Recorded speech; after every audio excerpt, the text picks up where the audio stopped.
And thank you very much for joining us here on PM Express. Today, a conversation about the special prosecutor, and he finds himself in a political dilemma. He's hit hard at the government, and of course, we know what has happened since, and he seemed to have changed and turned his guns back on the NDC now with the issue on the Airbus, daring the NDC presidential candidate to avail himself for scrutiny. If he believes he's the man, he's not a coward. And remember that this has been an exchange of words between himself and John Mahama. John Mahama calling his reference to him and the Airbus in the corruption risk assessment on the JAPA an act of stupidity. That is how bad it's got into between the NDC and him. And today there's even more bloodshed when it comes to that. And that is why we're having this conversation. He's somehow put himself front and center with just 27 days to an election. He says he didn't want to do it, but somehow he has become center of the campaign going forward. In the last 1 week, all we've talked about is Martin Amidu and the work that he's doing, both on these parties. You know, that has become a key thing in the back of the corruption risk assessment. The NDC has concerns tonight. They've done a big press conference addressed by the General Secretary. They expressing disappointment in President Akufo-Addo's refusal to crack the whip on the finance minister. This is on the back of the corruption risk assessment that the Martin Amidu has done, and his deputy Charles Dubois, whom the SP accused of illegally signing the deal. So they are referencing the same document that the Martin Amidu did. That same document mentioned Airbus as well. The NPP says, well, you cannot say that you believe him when he talks about Ejapa, but when he says Airbus and government official, one is NDC, then you have an issue. So that, I guess, again, it comes back to the dilemma that the man himself finds himself in politically. The NDC says they've taken issue with the special prosecutors for failing to initiate criminal prosecution. They're asking him to go ahead and simply initiate criminal prosecution against the persons he cited in his report. Plus today, the findings of the special prosecutor on bid rigging, fraudulent issues or potential money laundering and corruption cannot be remedied, according to the NDC today, by any parliamentary review has been requested by the president. In fact, the question is whether this is even a review. The wording of the statement of the president is that it goes back for the process to start all over again. There are a lot of disagreements on whether that is even possible in the first place. The MPP also have concerns, as I've already indicated. Chairman of the Finance Committee, he's been the harshest critic yet in the last 1 week of the special prosecutor, using some very strong words on Martin Amidu, described Martin Amidu's work as sloppy. In fact, in an interview with me, he says that he's speaking like a social commentator. And that is how bad it's got into in terms of the exchange of words. You've heard John Mahama also use words like stupidity in describing him. Also, MP for Second D, Ejapa Mesa, has also today been talking about his disagreement with him, and that his this corruption risk assessment is entirely his opinion, and only a court of competent jurisdiction can make the declarations that is substantive enough to make any significant impact on what it is that he believes to be corrupt. Now, the SP has also argued that consultations over the agreement were not comprehensive and innovative enough, something that he includes in his corruption risk assessment. He disclosed that the selection and appointment of the advisors for the agreement did not meet fundamentals of probity, transparency, and accountability. Some words that the NDC very familiar with. Took a swipe also at the various officials who took part in this deal. The deputy finance minister came in for some criticism as well, that the actors flouted several laws with impunity prior to the approval of the agreement. Took on Parliament, again, for doing some terrible job in terms of the scrutiny. In the report also stated that he would have invited former President Mahama on the Airbus scandal, if not for the upcoming elections. I mean, that is a very controversial statement to make. Does it matter if there's an election?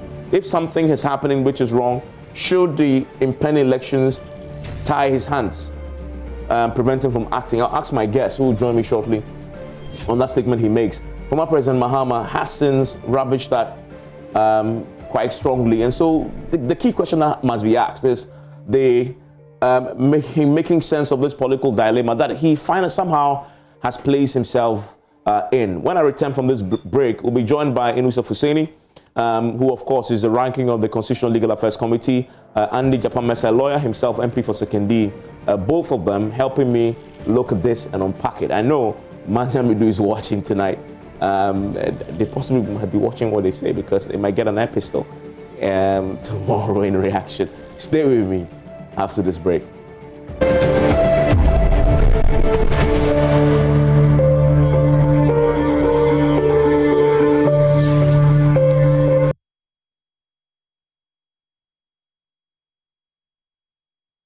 Thank you for joining me and staying with me here on PM Express. My guest, as I indicated, Inusa Fuseni, is a lawyer himself, ranking of the Constitutional Legal Affairs Committee in Parliament. Also joining me is his colleague in Parliament as well, Andy Japan-Mensah. He is also a lawyer, and as we speak on the Japa deal on behalf of government, if you are in his constituency, you know him as Bobo. Do you have a nickname in your constituency? No. You don't? Okay. But when you were in school, you should have one. Nickname? Yeah. I have a name, but it's part of my name. It's no longer a nickname. Okay. What is it? It's Bistaff. Bistaff? Yes. Okay. Well, next time when I do a sit down with you on that subject, we'll talk about that. But let's get into it. Later on, we'll bring Adam Senano in, who is the co-chair of the Anti-Corruption Campaign Coalition on this. But let me start with you, Mr. Inusa Fuseni. Yep. I mean, your party today held a press conference. They're taking this absolutely seriously. They're making a list of demands. Central is that once the president decides that this whole Japa deal should come back to Parliament to start all over again on the back of Martin Amidu, then the monies must be refunded because a lot of money goes down the drain.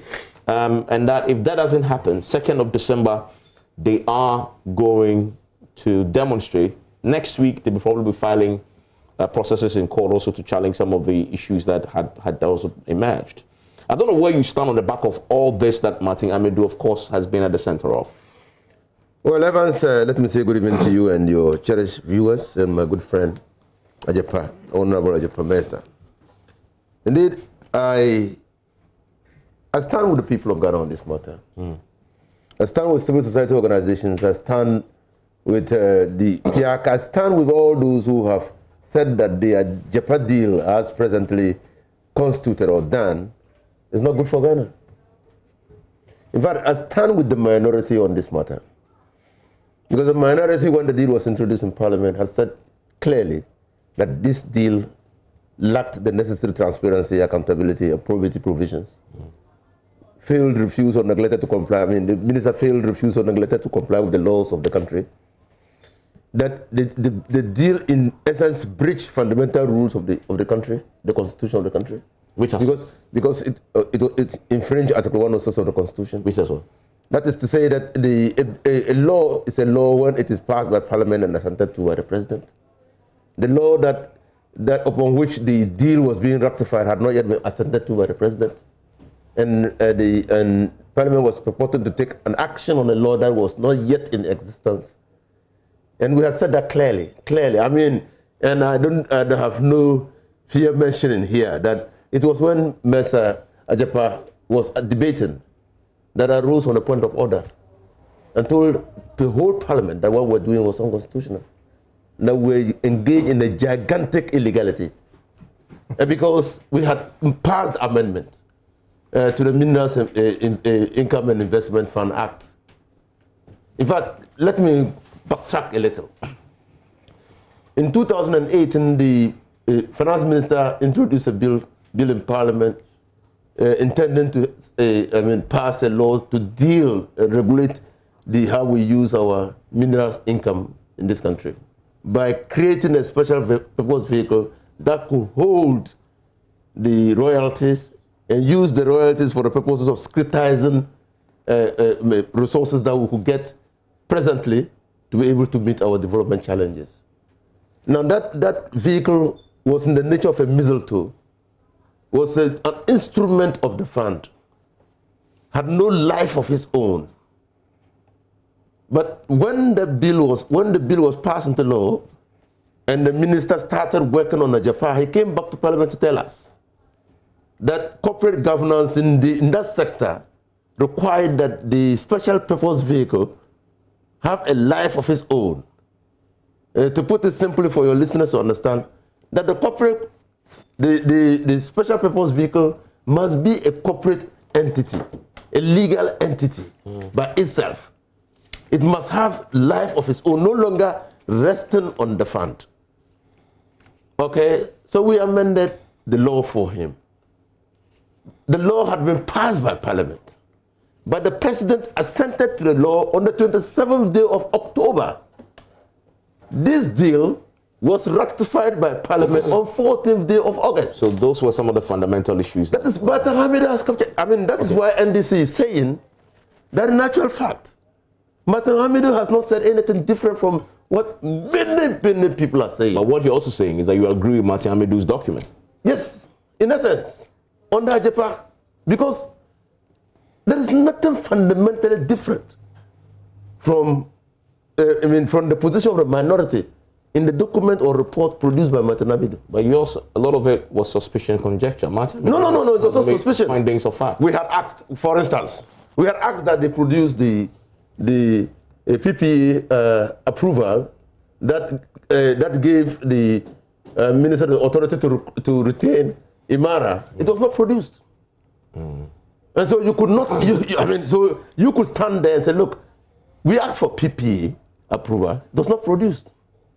We asked whether it was competitive tendering. They said it was restrictive tendering for the project. Okay, who were the other parties who were involved? We didn't know, because if it was restrictive tendering, the PPA approval would have disclosed that. We asked for a present net value. It couldn't be disclosed. We were only told that we were going to pledge 75.6% of our royalties. From where? We were not told. So you applaud Martin Hamidu? We say that Martin Hamidu has only vindicated the position of the minority. Yeah, but in all this, sometimes. But that is positive. It's positive. You applaud him. It's positive. You applaud him. Well, nobody has applauded us, the minority. Oh, but let me tell you, Evans. You see, probably because we were performing our duty as minority, in all these things that we're discussing, the minority's voice is lost. You know why? Why? Because people take it for granted that we did our work.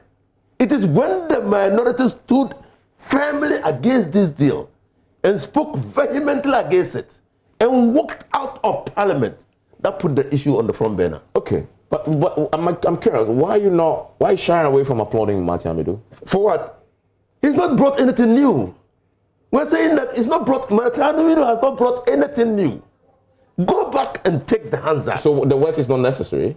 I said, go back. No, it's necessary because this is a formal document. Yeah. From the. No, you must applaud him. For what? For producing a formal document. For formally looking into the matter. Well, I mean, that was part of it. If you perform your functions, do you get applaud for that? You get an applause for that? Of course. He's performing his functions. I mean, this is just like if he fails to perform his functions, he's condemned for that. Exactly. You condemn if he's failed. If he's done it, then you say you are. No. He's just fulfilled. Why do we pay him? Okay, Mr. Mesa. So here you are. The NDC is riding on the back of Martin Hamidu. They promised today, I mean, you were on the line with the NDC to this afternoon, that legal actions are going to follow on the back of Martin Hamidu. 2, they're going to hit the streets and demonstrate because you have to refund every money you spent. But my curiosity is, the NDC too criticizes Martin Hamidu at the same time. I mean, that for me, as you see, it's hard to. What's your own reading of what's happening? Well, let me say good evening to our cherished viewers, my good friend Bistab and yourself. Of course, it's always expected that the minority would cherry pick because of the reference to the Airbus issue that was raised in the document. And so they would want to, if you like, get all of us to take our focus off that and focus on Ejapa. In all sincerity, was it necessary for that to be mentioned in the document? Personally, no. Okay. Because I hold the view that if he's conducting an investigation on Airbus, he should provide a comprehensive report on what it is that his investigation has uncovered. Okay, and so, you know, but it's purely a matter of style. In any event, it wasn't only Airbus that he made reference to. This assignment was initiated by his own office, pursuant to the powers that were vested in him per his act and the regulations that govern his office. And so he provided an indication. Obviously, because, and this is purely, you know, my own thinking, just as the NDC is playing politics with a report, and he admonished all of us that it was important for us not to play the politicking with it, because there were other issues that he's dealing with as well. So I guess that was the reason why he threw the Airbus angle in there. So you actually suggested that Matamidi was being political? I don't know. I can't speak for him, but I'm saying that maybe he just didn't want the kind of conversation that is going on now. And I expect that he would wish that some seriousness is placed with the kind of assessment that he did, albeit the fact that I disagree with some of the observations that he arrived at. Okay, so, but you see, it's interesting. I was in Parliament at the Finance Committee meeting throughout the process. Like he said, I also participated in the debate. Apart from the issue of this constitutionality or otherwise that Mr. raised, the NDC position was clear. 4 months into an election, and Mr. Mahama, the former president, confirmed it in the Volta region. You're going to raise $500 million to come and do development. So Ghanaians will see that and vote for you. So we'll agree. That's all. That is the crux of where we are.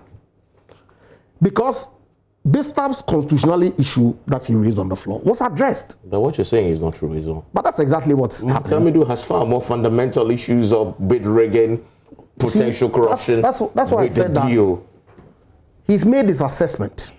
I would have wished that he had conducted a full-scale investigation, because that would have given an opportunity to the persons involved to have provided a response to whatever interrogations that he had. But the people provided a response. No, it was documentary, purely. But he wrote to the finance ministry. I don't have a problem saying that. Finance ministry responded with document. Parliament did as well. Purely based on the documents that he was furnished with, that he made his assessment and wrote his report. There was no investigation like he himself has indicated. I'm saying that because he reached certain conclusions, it would have been necessary, okay, to cure the mischief in there, to have provided an opportunity for the people that he made those observations against to respond. But that opportunity was not given to them. The president can request that he does an investigation. But of course, we've seen it before. We've seen the precedent.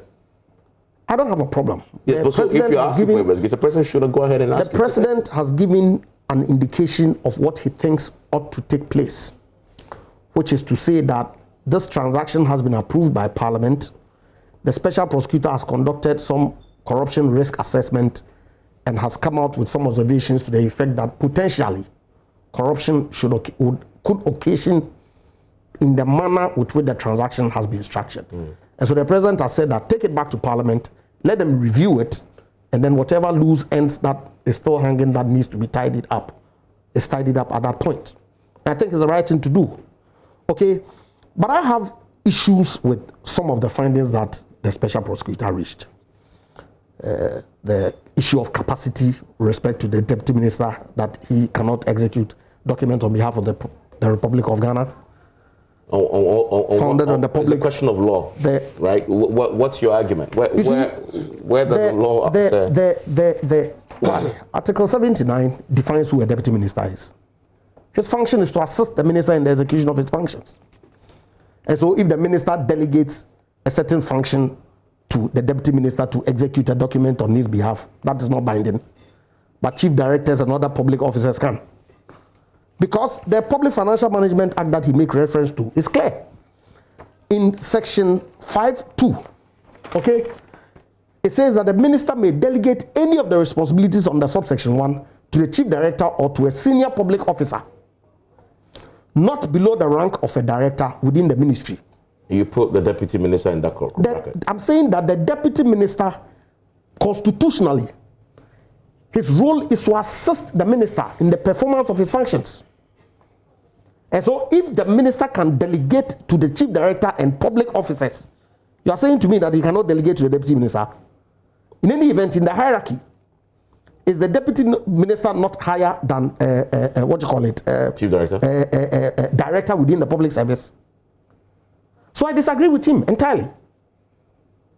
Okay, the issue of the contract not being subject to parliamentary approval. Why? Balkan is clear that it is only major international transactions that are subject to parliamentary approval. So are you saying in any that event, this is not a major? Absolutely. At all. Who defines major? Because the transaction advisory services are mundane, as far as I'm concerned. It happens all the time. The government of Ghana engages transaction advisors for our Euro bonds, both external and local. Are they subjected to parliamentary approval?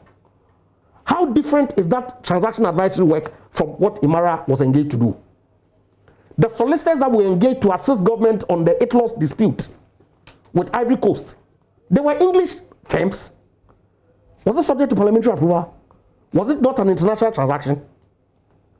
But Balkan is clear that those regular transactions that government enters into, because they are not of a significant nature, it ought not go to parliament for approval. And that has been the practice over the years, at least since the decision in Balkan Energy. So how does the special prosecutor conclude that because the engagement of a transaction advisor which is based in South Africa, okay, was not subject to parliamentary approval, the processes were unconstitutional? I disagree with him entirely. Because the precedents that we use in the engagement of services are clear.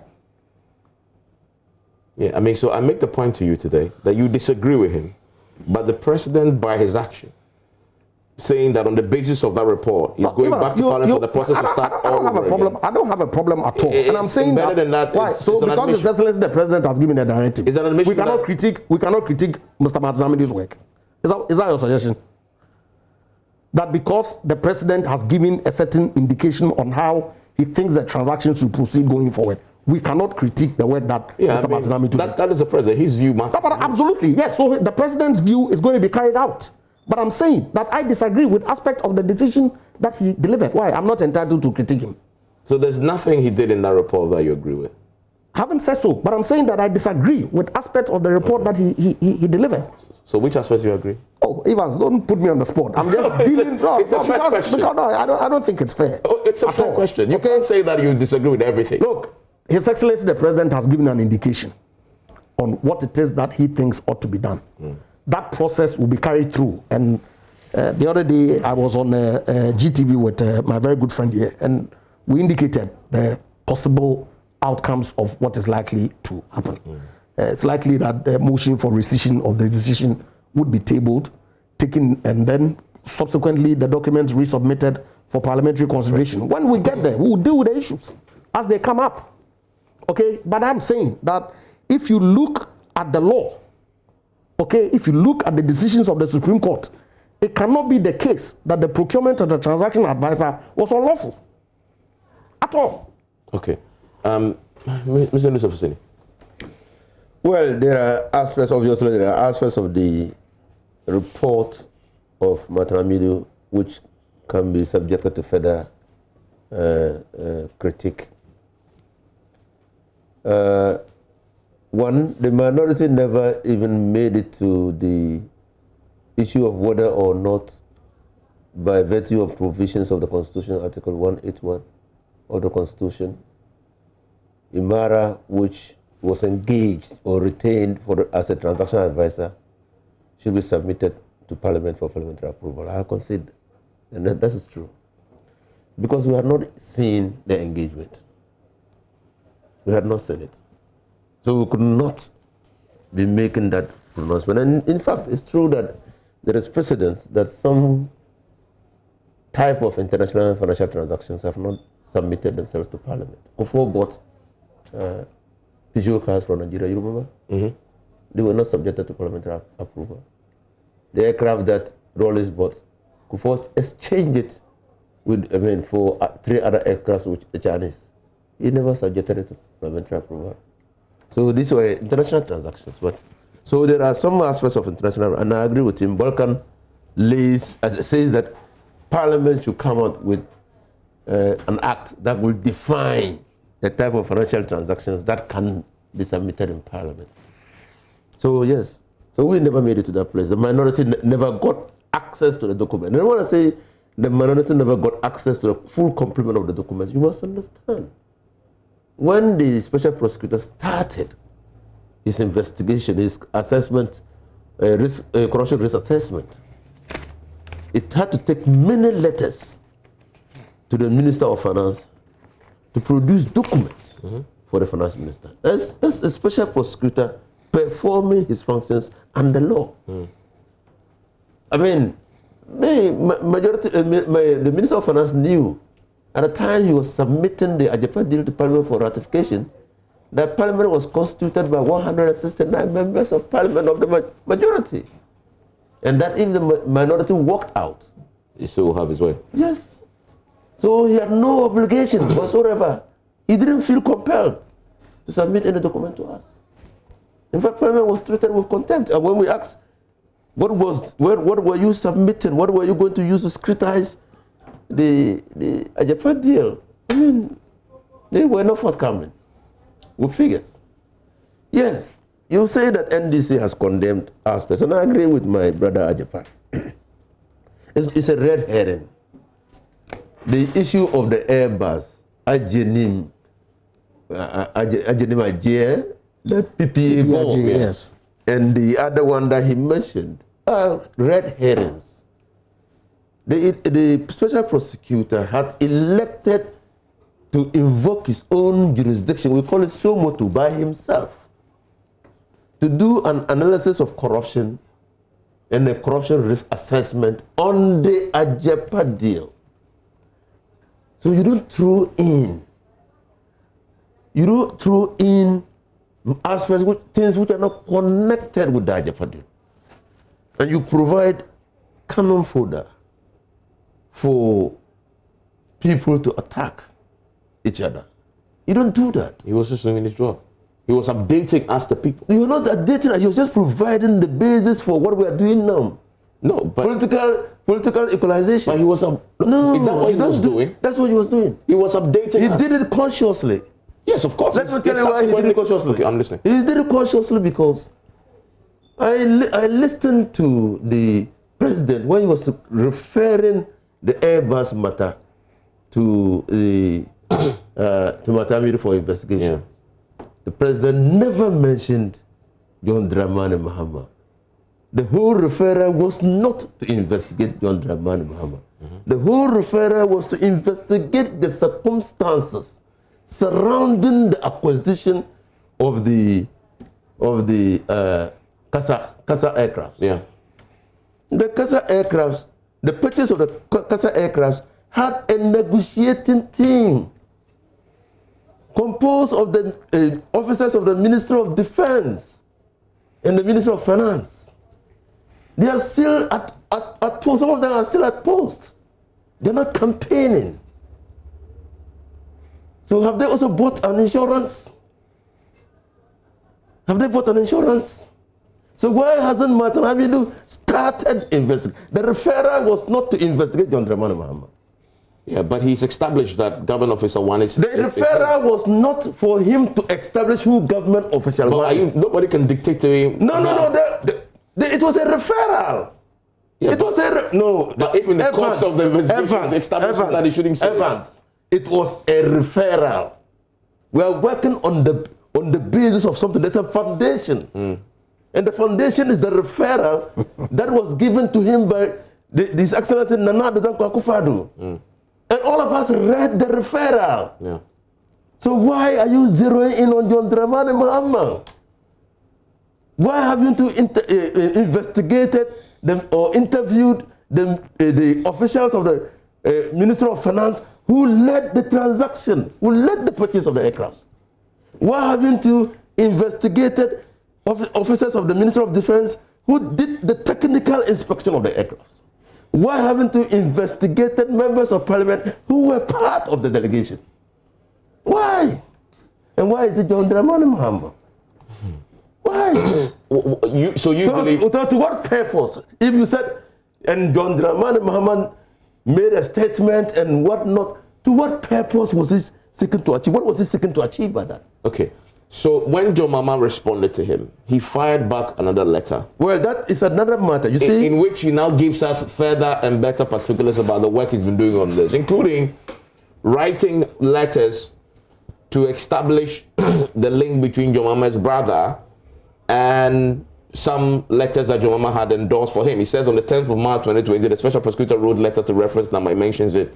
The Register of the University of Ghana. Evans, you see, I'm just reading. You are swallowing the herring. I am. No. It's a red herring which you have swallowed completely. This is updating the what people I'm saying of is that Ghana. You have swallowed the red herring by what Martin Hamidu has done. Why? Why is that a red herring? Because nobody told Martin Hamidu to establish the link between Samuel Mahama and John Mahama. Nobody. So you say that nobody. It cannot. It's a red herring. It cannot. But it doesn't matter, right? It matters. It diverts attention from the referral. But he's also investigating the matter. To what purpose does the establishment establish that there was really an impropriety? Yeah, but he hasn't done it. No, does he establish? He's not done with investigations. Oh, Evans, we are talking about a serious office. Yes. We wasted time and resources to set up this office. I don't think you can use waste on that. We're not setting it for comical purposes. It was being comical. It's very comical. To what purpose is the establishment of the relationship between Samuel Mahama and John Dramani Mahama an evidence of corruption or corruption-related activities? Here's it. Because in the original documents from UK and US, there's a certain government official one who is central to unraveling the mystery behind what mystery? Corruption. You don't know what happened in Britain and the UK? You don't know what happened? No, but we told them. You don't know what happened? About the involvement of government official. No, you don't know what happened. You just know of government official one.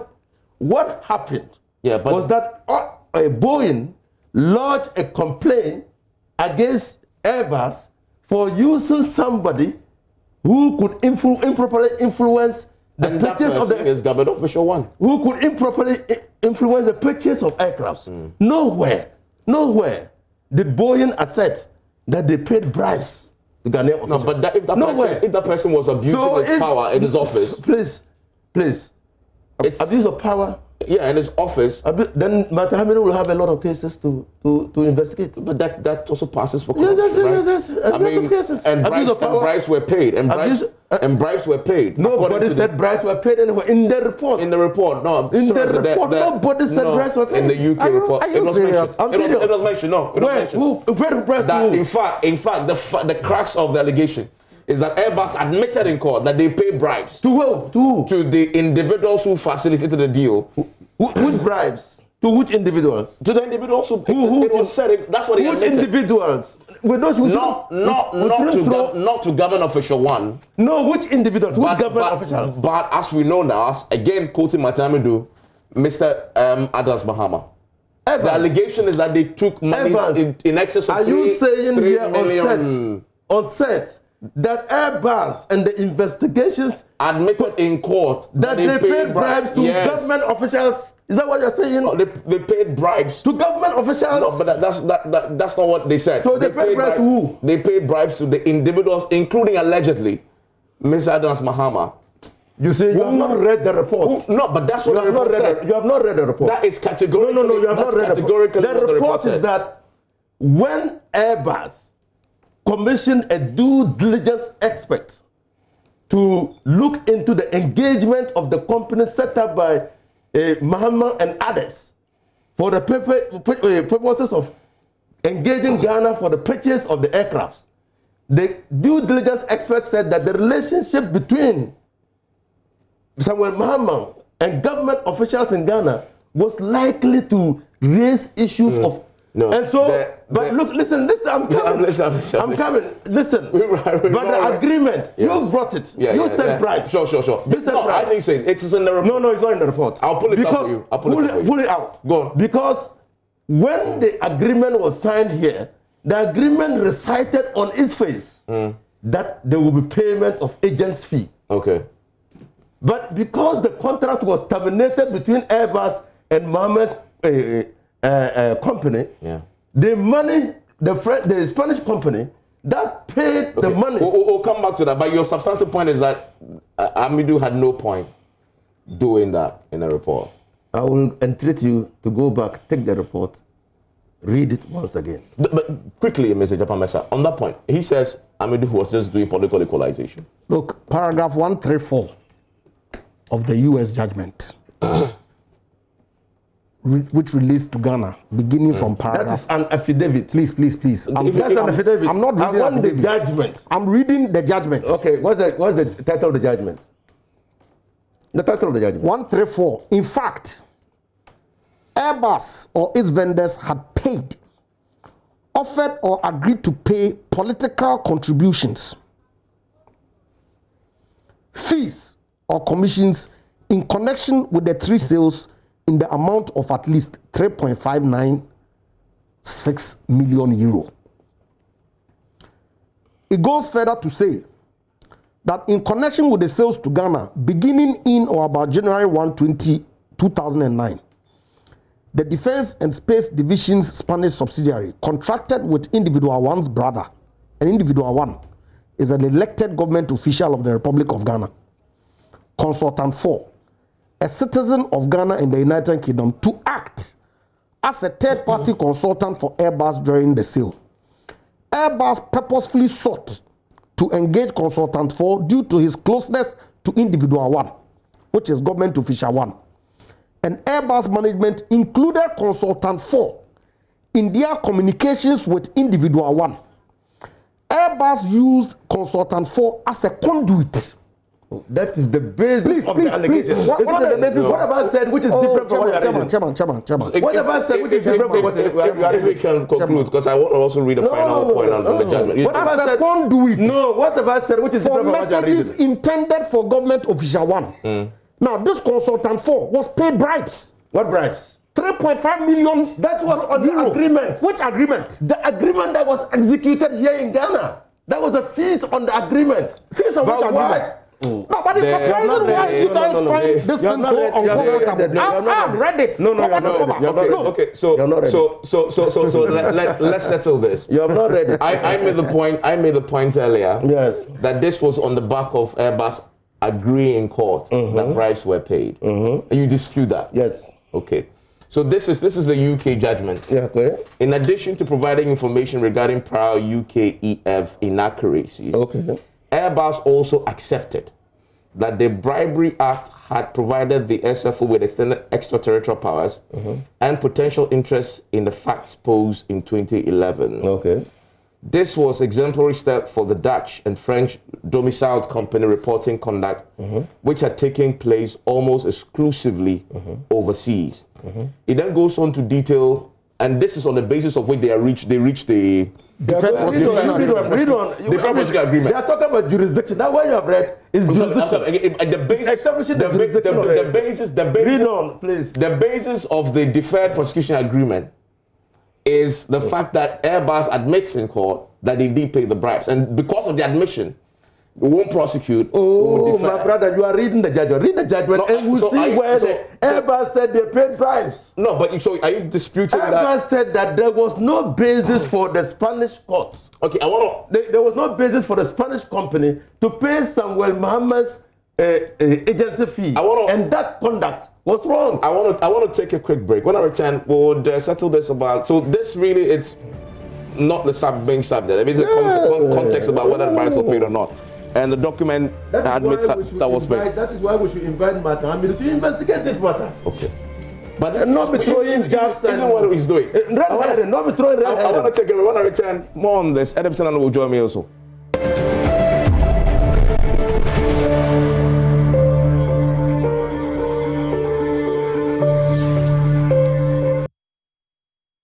Okay, I mean, very interesting conversation on this. Again, as you know, the special prosecutor obviously had made this all very necessary in the conversation.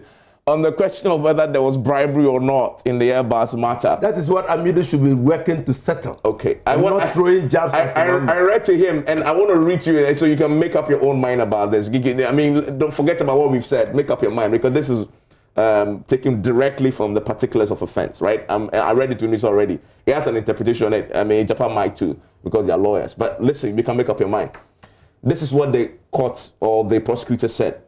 Between July 1, 2011 and June 1, 2015, Airbus SE failed to prevent persons associated with Airbus SE from bribing others concerned with the purchase of military transport aircraft by the government of Ghana, where the said bribery was intended to obtain or retain business or advantage in the conduct of business for Airbus SE. I'll just rest it there. Make up your mind about it. And I'll bring Senanu in. You were talking about, I was just the fundamental point about broadly beyond your disagreements with his corruption assessment report.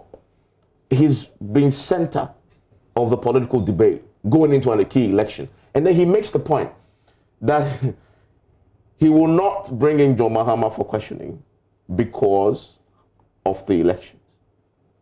You are a lawyer. What should you make of that? Well, I disagree with him on that score again as well.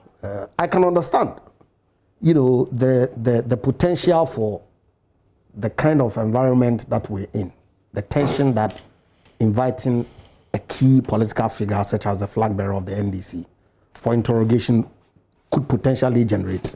Because if you look at the Kennedy Japan invitation, Kuku Onyidohu and the Sami Jemfi invitation. But the law is blind. No, I agree. I agree with you. And so that's what I'm saying, that I can understand where he's coming from. That he doesn't want to have that kind of, you know, heated environment going into an election. Okay? But I think that he ought to investigate this matter. Because it's important that this country is being mentioned in the largest corruption scandal in the world. And we are told in the judgment that an elected government official of this republic used his brother as a conduit. No, they never said that. Oh, please. They never said that. Please. I won't agree for you to sit down and put a spin on. No, I won't agree. I'm not. They never said that in the judgment. I've read the US They never said that in the judgment. Mesa, I will not agree to that. If you want to interpret the judgment, I'm surprised about your discomfort in this matter. Discomfort. Do it. Because that's exactly what you're doing. No, I won't agree. They never said that in the judgment. Nobody said that John Dramani Mahama or government official one used his brother as a conduit. Nowhere in the judgment. It is your own interpretation. He's calling on the. Can you refer? And so it's important. No. I'm giving you the paragraph 136. You can read it. There's nothing like that. You put it. The consultant form was used as a conduit for messages intended for the government official. It's there. By who? Who commenced the negotiation with Airbus? Okay, so who commenced the negotiation with Airbus? No. So I want you. And at what point did Mr. Muhammad's brother come into the transaction? Okay, wait. So it's clear that it's clear. Everybody knows government official. You guys who agree. It's very clear from the document. You agree. So let's go to another point. Who is an elected government official? Don't put a spin on it. It can only be the president and the vice president. Don't put a spin on it. That is why we are saying that is the point. That an elected government official in this country is only the president or the vice president. Okay. That's why I'm disappointed. Who else is an elected government official? Came long before Ajepa. Yeah. Long before Ajepa. So it was a red herring to introduce it. We have been mulling this matter for 2 years. Yeah. And 2 years you have not been able to investigate the Airbus. Yeah. This judgment came out this year. Okay. February this year. Gentlemen, I want February 2020. Let me bring NMC Nanu because obviously they fought for the creation of the Office of the Special Prosecutor.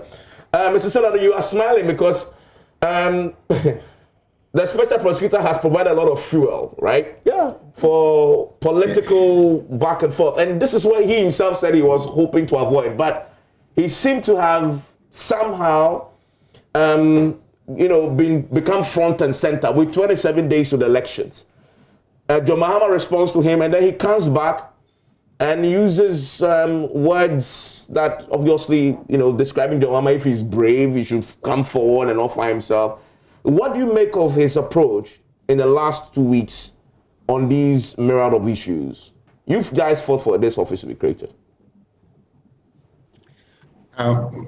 Let me put it this way. I think that this has been a very low point for the Office of the Special Prosecutor. The manner in which he has handled these issues are unprofessional, to say the least. One certainly expects a separate objective report on the Airbus scandal with all the better particulars that he can provide. Responding to the president and suggesting that you offer to come when you have the power and the mandate to invite him, it doesn't make sense. And forgive me, but it's almost as if this whole thing about I couldn't invite him because of the political season is just it's a construct which one cannot accept, because you don't put that out in the public space if you really are serious about not wanting to trigger this. In any case, so what happens when, assumably, Mr. John Mahama became president? What was he going to do? Cease the investigation?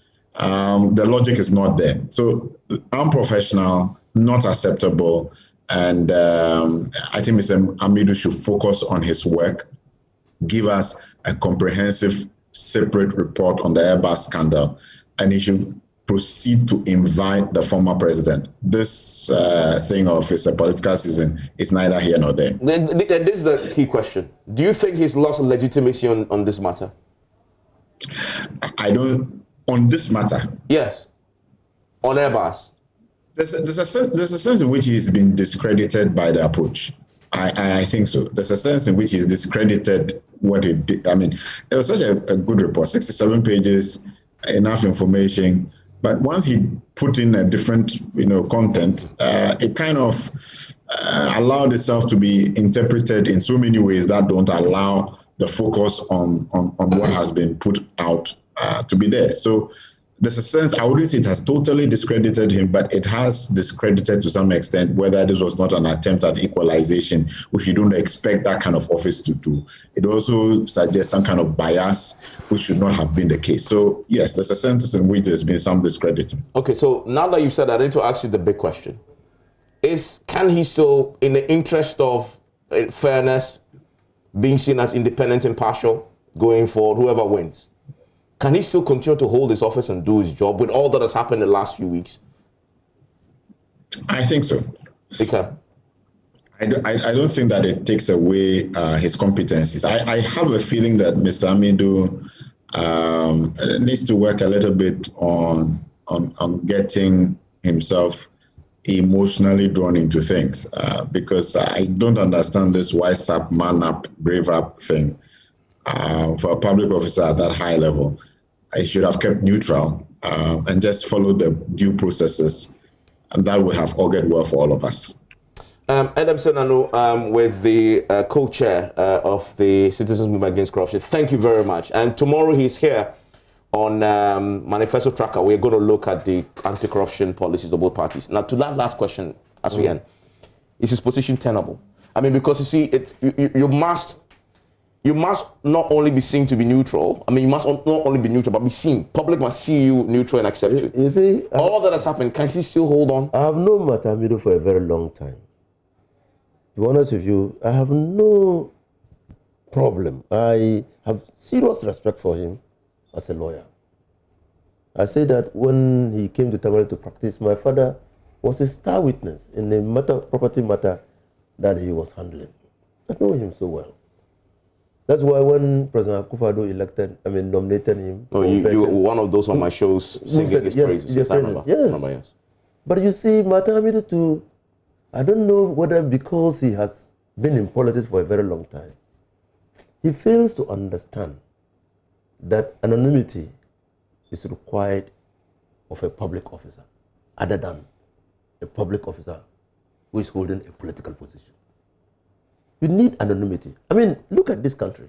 There are many public officers who have been subjected to attacks, but they continue with their work. So back to the question, because of time, has he lost legitimacy now, and can he still continue to hold his office? Well, professionally, I think that he can still continue with his work, and I think that Matamido should focus on his work. And I think that in view of what he has done in his report, he has a duty to Ghanaians to investigate the Airbus matter and give us a report.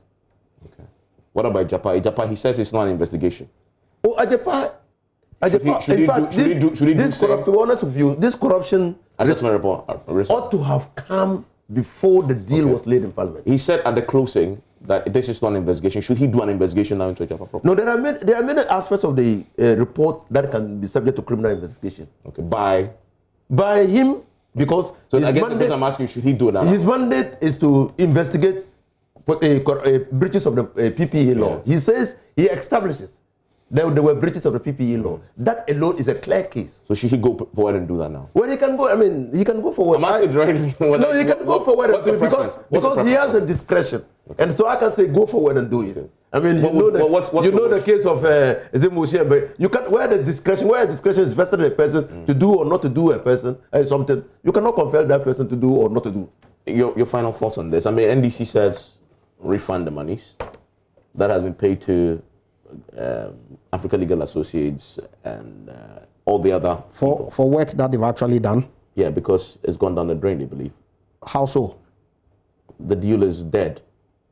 The entire deal we spent money on is dead. It'll be interesting for them to tell us whether these consultants that they engaged in 2011. So this is the establishment of the national. But that is listening to him. These transactions that they did in 2011. Ghana Golden Transaction. What is it? Tell me. What is it? Which was truncated. These consultants were paid or not. For what? For the establishment of the same monetization of the mineral royalties that the NPP is seeking to do, that they are crying foul. No, we are not crying foul. But that's exactly what you're doing. Let him land. You engage consultants on the same transaction. You paid them. We're not crying foul. You did not consummate the transaction. No. We're not crying foul. Yet you are today sitting here telling us that somebody who's been engaged you need to understand to do a certain assignment. Sorry, because of time. I want him to wrap up. Yeah, should refund monies that have been paid. But we don't have time. I give you 2 minutes to wrap up. Let him have his 2 minutes. It's laughable. Yeah. To say the very least. And we are waiting for them. They said they'll go to court next week. Let them go. We are here. And they'll demonstrate on the 2nd of... Look, they are clutching us cross. You see, okay. Their campaign is not flying. There are candidates for investigation in the Ajipa deal. There are serious candidates. Okay. Well, if that's what you think, you see, 30 seconds. Look, 30 seconds for me. This will go nowhere. Okay. There are serious candidates. Because it's pure political chaskele they are playing. Chaskele? Of course. Thank you very much, gentlemen. And join us tomorrow for the big conversation on political corruption.